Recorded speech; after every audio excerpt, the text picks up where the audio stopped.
expired. Let me confirm. Which motion are we doing? Animals. Animals, okay. Thank you. And yes, we have the name.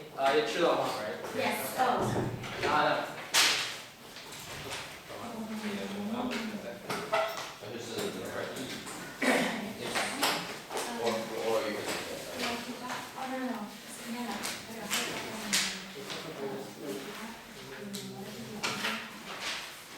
Okay.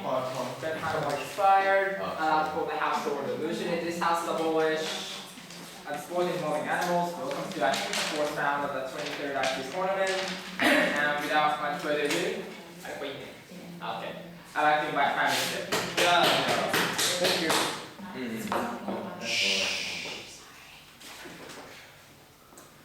Ladies and gentlemen, we have come to a stage in our civilization where we believe that the values of compassion, respect, equality, fairness should be promoted, and we believe this is being disregarded in the status quo, where animals are being tortured, are being used, are being physically and mentally abused when it comes to sports. So our stance today is extremely simple. We believe that using animals in sport contradicts with the value of sports itself, and it contradicts with the value of human beings we want to achieve in today's debate. First of all, a few definitions. Well, exactly only one.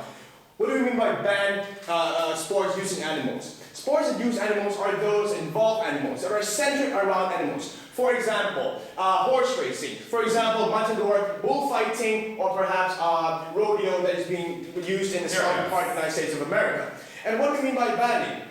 By banning, we would ban these sports professionally. If we can, we would also like to ban these sports on a day-to-day, daily life, day-to-day basis, but that is impossible, probably. So we will focus on our professional part in today's debate. But that is our stance. We believe that using these animals in sports is inhumane. We believe it contradicts the values, and that is what we stand for in today's debate. So, first of all, I would like to talk about mainly two things in today's debate. First of all, essence of sport, what it is, what it stands for, why it is important to uphold these values, and second of all, how these animal rights abuse directly contradicts with the value of sports and directly contradicts with the value we want to promote in today's debate. So, first of all, let's talk about the essence of sports itself. First of all, we believe that the essence of sport and the value is to promote universal value. What do we mean by that? Ladies and gentlemen, in the Olympics, for example, sports is used to promote respect. It is used to promote fairness. It is used to promote equality. This is why the Olympics was conceived originally even, to become a platform for human beings to share the form of compassion, to share the form of respect. Why do we believe this is a more important platform, right? Because what sports stands for is ultimately sportsmanship, is ultimately respect for your opponent, respect for your playing field. This is exactly why we believe sports uphold these values. But most importantly, sports also upholds the value of compassion, because originally it was also conceived as a diplomatic means for countries to engage in conversations, to engage in talks. So exactly with this, exactly the reason why I believe it is also used to promote compassion. But more importantly, it also offers level playing field between countries. This is also why we believe it promotes ideal respect, because regardless of what kind of resources you have when it comes to sport, you have a level playing field.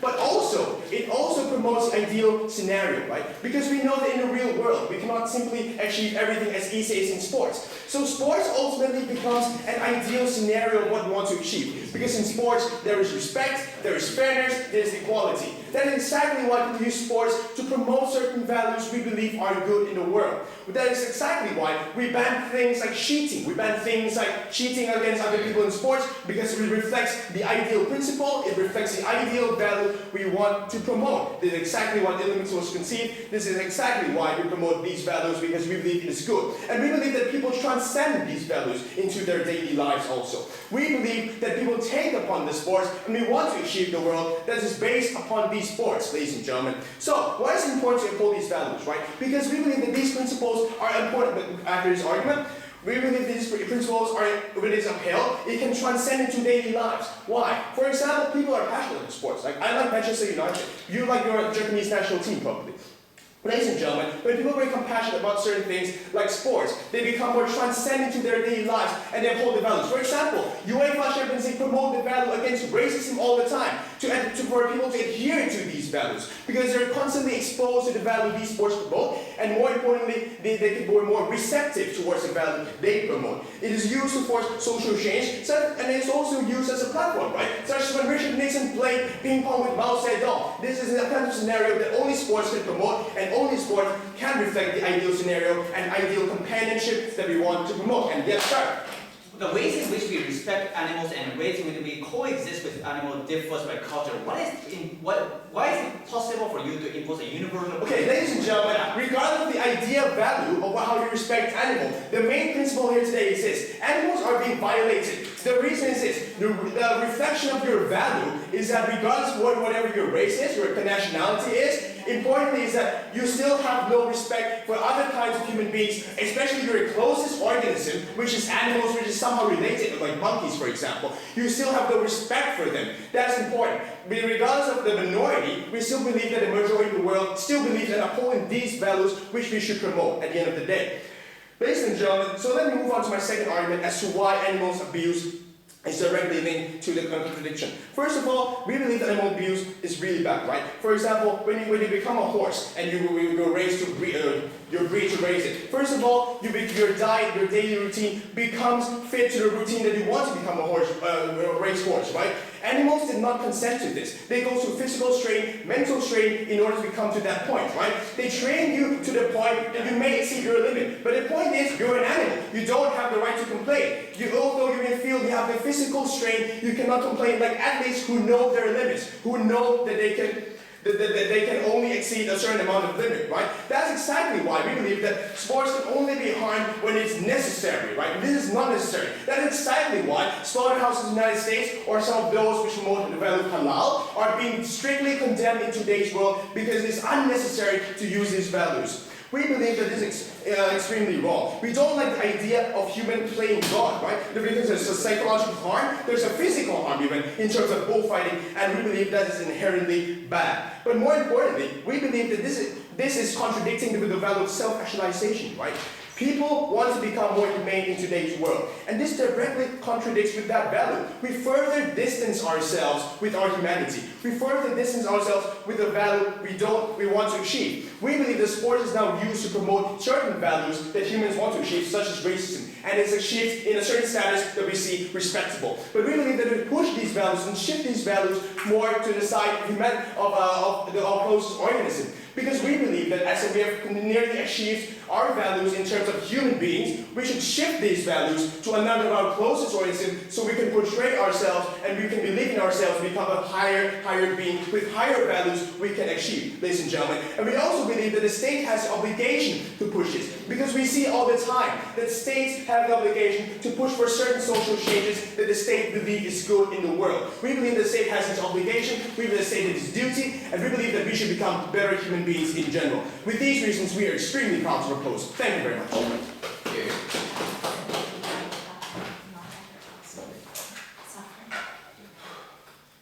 I thank the Prime Minister for his speech. Now for next speaker, I invite read about opposition. Thank you.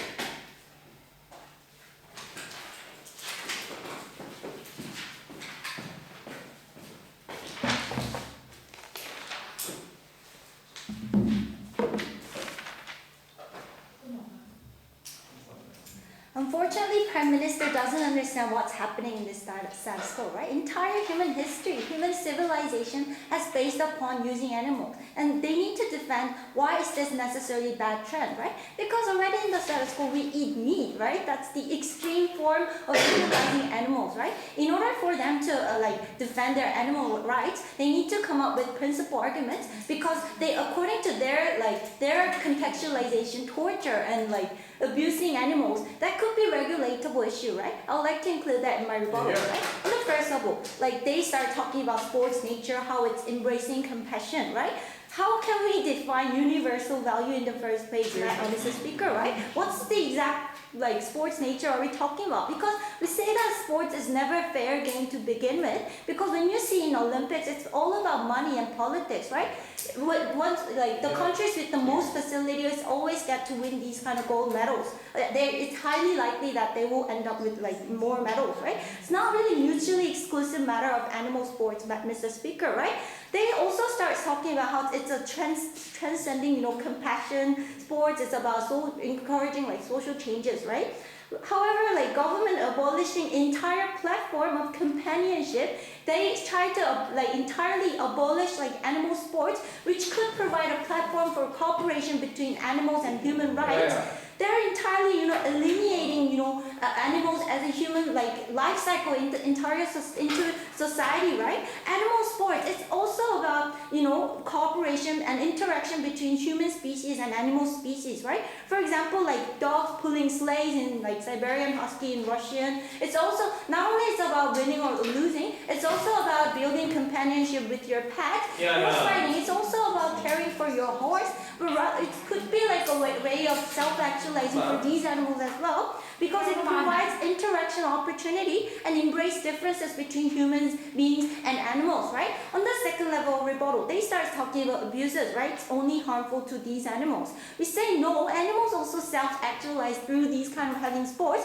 because human beings are using, natural instincts. We are breeding these natural characteristics of these animals, because, for example, horse, they are born to be wild, born to run in the field, right? We're not forcing rabbits or bunnies to run and race them, right? We are only helping them to self-actualize even better through having more training on them, right? And also, plus, we think that this abuses that they would like to talk about in today's debate is extremes of forms of animal sports. We don't even want to defend these situations, because dog fighting until death, we think that's also bad as well. However, it's also illegal in the status quo, Mr. Speaker, right? It's a matter of how you mechanize, how you build mechanisms to of sports competition, right? How you carry out animal sports, right? Torture and abuses, we don't want to defend that, but rather we think that it's not a big justification to ban the competition entirely, right? But before I move on to our constructive, yes, that's okay. Your idea of real companionship sounds really nice, but in professional sports, where everyone seems to want to win at maximum cost and whatever it takes, we don't think that animals are being treated fairly and being treated humanely. As I've told you, make it into humane treatment, right? We can always regulate those issues, not to abuse those kind of competition. Make it into a rule so that these coaches won't abuse their animals anymore. It's not a big justification to all of a sudden, abolish entire connection with human beings and animals, right? Moving on to our team's case. First of all, I'm going to talk to you about why humans self-actualization and also humans' rights comes first than animals. And also my second speaker will talk to you about why the motion is even better for animals' perspectives and their rights protection, right? On the first of all, the question then is to what extent humans can utilize animals, right? First of all, we think that the hierarchy of rights exists when it comes to humans and animals, because there's a mutual right, right? The difference between animal and human being is that human beings perceive the fact that we have rights and they are able to control instincts. On the other hand, animals cannot control their instincts, right? Because in these kind of circumstances, the only way for human protections is to have a right confined to, in order to protect human species, we have to override these kind of animal instincts, so that because animals don't really have a concept of rights, we need to consolidate that human rights are the ones who will always come first in the place of comparing those kind of rights, right? The reason why we eat meat in the very first place is that entire ecosystem is based upon utilizing winning the strong winning meat strong parties winning overruling weak parties, right? In these kind of cases, we're not talking about extreme those kind of meat eatings, but rather helping these animals at the same time live as well. Because that moves on to our second argument about how animal sports help these human beings self-actualize, right? We think that the content of pleasure that animal sports provides you is the only thing that animals can provide for some people, right? It's a leisure activity that human beings enjoy, because Americans are crazy about bullfighting because it's something that human beings can't do, right? It's people enjoy through feel pleasure through watching these kind of sports in a very safe manner. Why is it necessary for government to all of a sudden step down into these areas and say that what you're trying to do is wrong, right? We have told you how human beings are allowed to choose an option that could help them better self-actualize them in the society, right? It's under the premise that there's a mutual benefit and mutual consent, right? In order to regarding animal utility, we don't think that there would be a necessary consent because it's impossible to communicate with these animals in the first place. And plus, sometimes human beings do things without consent. For example, how children is born into society. If they don't want to go to the school, we still force them to go to school, right? Without consent of them, right? Still, it's okay. And also, regarding mutual benefits, we also say that certainly exists because the reason why people lock animals in the zoo is to have pleasure, but also at the same time domestication of animals because animals certainly benefit from these environments. They get protections. They get food on a daily basis, right? We think that it seems cruel, but it's not actually because it also helps these animals to grow to a certain extent, right? There exists mutual benefits, right? Therefore, what have I told you, Mr. Speaker? We told you how abusive environment is regulatable. We told you how there's a mutual benefit coming from this motion. Therefore, we are very proud to oppose. Yeah.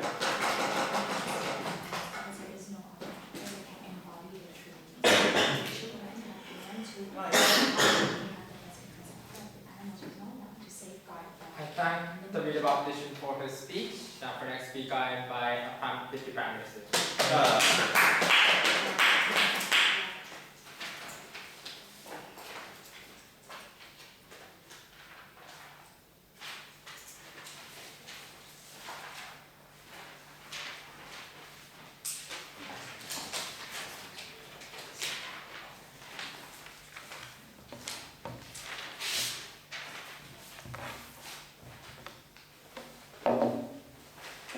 It's somewhat confusing that they, at the same time, stand for regulation of animals' welfare, but at the same time, they believe in the absolute hierarchy, the human are superior. But no matter. Either way, Mr. Speaker, we think true humans are probably superior than animals, but precisely because we're superior, we need to make sure that we care for them, who are not able to defend their own rights, which we think the inherent nature of these of the sports that involves animals are extremely abusive towards animals. I'll tell you why.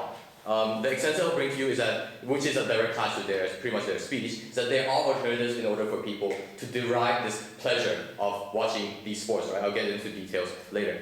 Before that, 3 rebuttals. First thing they talked about the issue of cultural relativism, right? That maybe different cultures are equally important and we shouldn't go and screw them over. First, we think that's insane. Because ultimately, Mr. Speaker, certain cultures are purely abhorrent, that our human instinct would tell us that these actions are something extremely bad. For instance, like in China, when they eat the monkey, it's not just there, right? They need to use a hammer to hit on the monkey until it dies, and then they get the brain out and eat it. Or even in Japan, right? They were slaughtering dolphins, for example, until the cod filled with bread.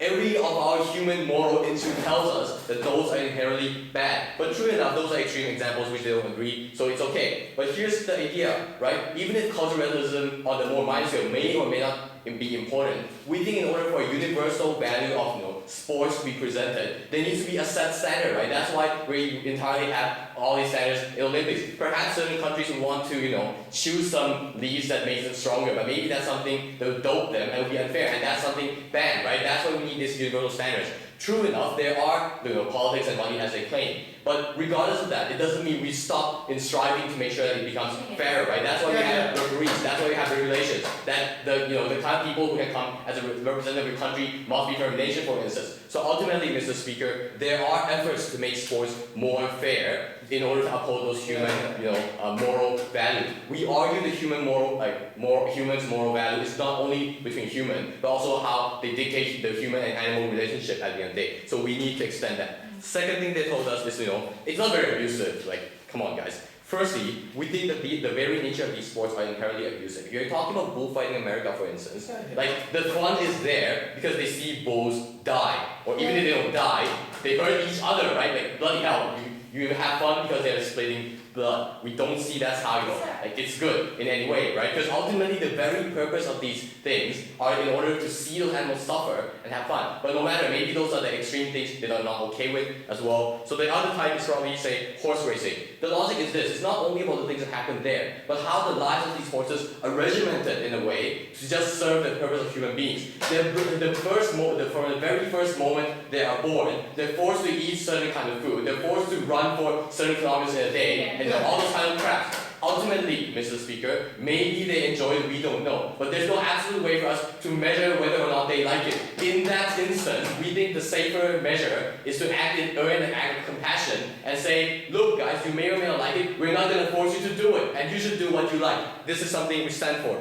Second, they told us, hang on, no, thank you, about self-actualization, right? That's insane. Because, look, this very self-actualization of sports is a very human concept, right? The idea that I want to, beat the other person in this particular race. Ultimately, for those like Siberian Huskies, the humans are, they say, this is your purpose in life and therefore you must follow it. We don't think there's any kind of self-actualization of these cute little puppies having. But even if there are some kind of self-actualization in these dogs dragging a sled, we argue why must it come through competition? Because competition is extremely horrible precisely because these dogs need to train themselves, and that training is dictated by human. There is zero good self-actualization. Go. So, whenever we interact with an animal, we cannot communicate with an animal in verbal way. How can we guarantee that animals' consent is going to exist in any sort of other instances? True, we can't, but here's the logic. In order to make sure that we don't abuse them, we need to abstain from these kinds of actions. True enough, for instance, if it's a random farm, they're not just like it's for necessity of like serving people's hunger, which is like absolutely true, consent or not, we still need their meat in order for us to survive. B, if it's a farm, for example, they have their horse and they ride for fun, or they ride in that case, it's not regimented, right? It's just horses there, and maybe sometimes this is a recreation activity. So no, it is not as abusive as this particular case. Engage with the whole concept, like specific nuance of sports in this debate. Third, they talked about utilization. The human has always utilized animals, therefore this is okay. Not true. Firstly, this whole concept of human utilizing animals is extremely historical necessity and historical development, right? In the past, we didn't have cars, obviously. That's why we need to ride horses. That's why we need to ride other things in order for us to be able to commute. In that particular instance, those uses were a necessity in those past contexts. That's why it was okay. But in this context, we don't need that because we have technologies to substitute. I'll tell you in my extension why technologies can substitute the fun that you can have from these type of sports. Second, there's zero, actually to a certain extent, and this is kind of dangerous for us, but okay. There's no necessity of sports to begin with, right? Because it's a completely human construct that we want to compete with each other, and it's awesome, and we can also at the same time have these compassionate ideas which are good. But the logic is this: precisely because it's not an absolute necessity, it must be an opt-in system where people who participate in there consent, right? We're not okay if some Thai dude goes and gets a random kid in the street and make them do child boxing because there's zero consent coming from that kid. So ultimately, the whole idea of consent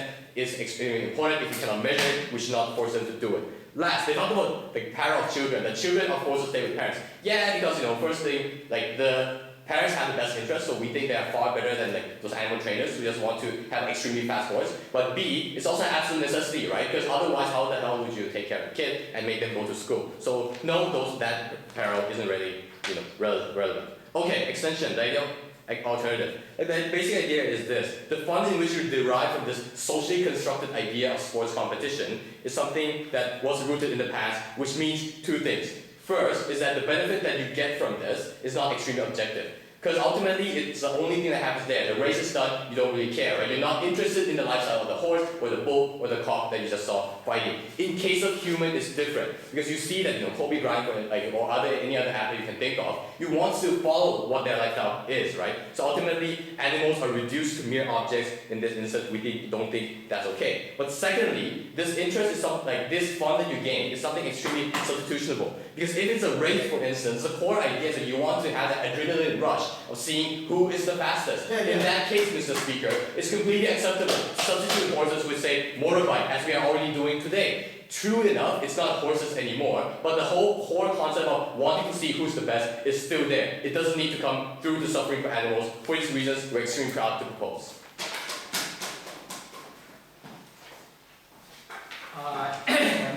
Senator Deputy Prime Minister for his speech. Now for next speaker, I invite you to read about the